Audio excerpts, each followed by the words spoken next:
So I was set to start to participate in a film in January 2020, and this is Dr. Garrett's email to the filmmaker. I am Andrew's psychotherapist.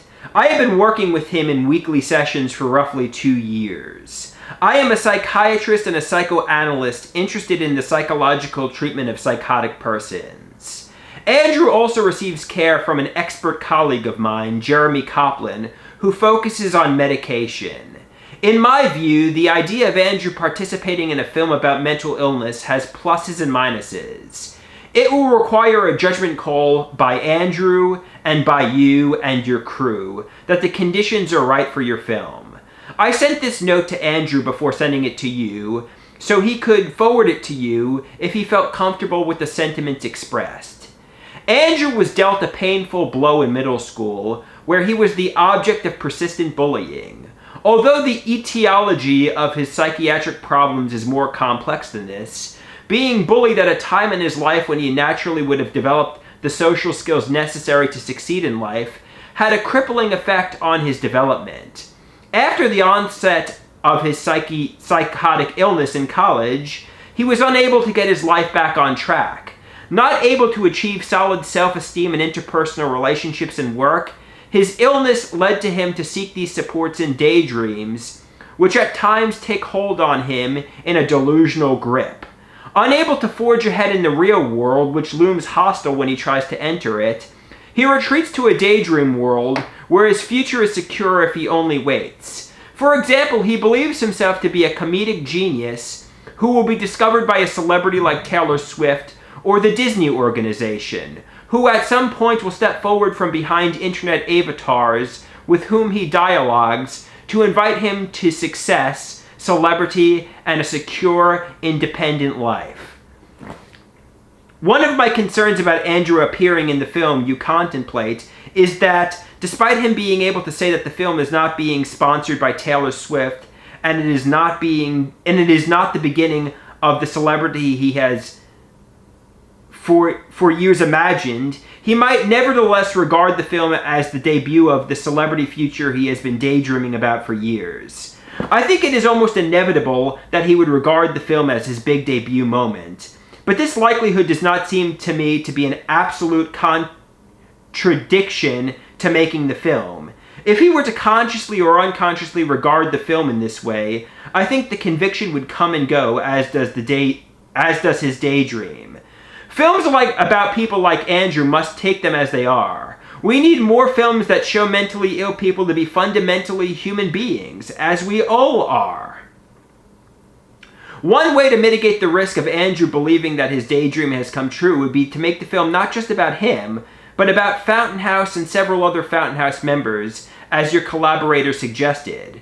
This approach might help Andrew to experience the film as a less long-awaited break into Hollywood, but a grounded in the real world of mental illness and the difficult struggle towards recovery. If Andrew were to gain some solid self-esteem from having contributed to a worthwhile, real-world documentary where he participated in a team effort that transcends his individual daydream world, it would be a plus for him. I think he would be a good person to include in the film. He is bright, imaginative, performative, expressive, creatively productive, and has a good sense of humor. Though I have said to Andrew, I think he has a very good sense of humor, but I am not sure it rises to the stature of comedic genius. Andrew has a natural interest in filmmaking and comedic writing.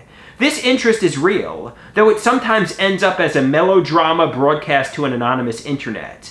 About a year ago, knowing that it might encourage Andrew's daydreaming, I suggested that if he really wanted to make a statement, why not write a screenplay about his experience with mental illness that could be staged at the Fountain House for starters, then if successful, might find a wider audience. It seemed to me, rather than encourage him to find an entry-level job stocking shelves or working at Starbucks, which would bore him, he might be able to direct his creativity to a project being staged in the real world. He has written over 50 pages of dialogue, funny, coherent, though he has been unable to shape his vignettes into a disciplined project. In these vignettes, among other content, he shows insight into how mental illness can create compelling illusions. He has an unusual degree of intellectual insight into some of the psychotic mechanisms of his mind. So another idea here, I think it would make an interesting documentary to make a film within a film, where you film Andrew and other Fountain House members working together to stage a play about their experiences with mental illness. This would probably be overly ambitious, but would be interesting, and quite different than other films made about mental illness.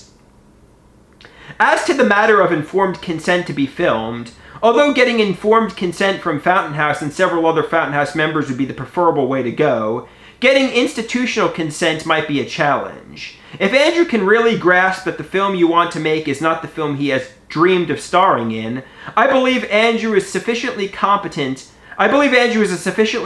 adult to make a decision about whether he wants to participate, because at present he is dependent on his mother's support. At present, he is dependent on his mother's support. I think his mother should be apprised regarding the film. I also think that his psychopharmacologist, Jeremy Koplan, should have the opportunity to weigh in if he wishes. If including the Fountain House proves unfeasible, I think it might be possible to make a film with Andrew alone if the film were made with sensitivity to the above concerns. Another angle on the film, which might not sync with your intent, but I think would be interesting to audiences, would be to help Andrew produce the play he has written and film it. He could play himself in the film, and the actors could play other characters, eliminating the need for extended consents from psychiatric patients.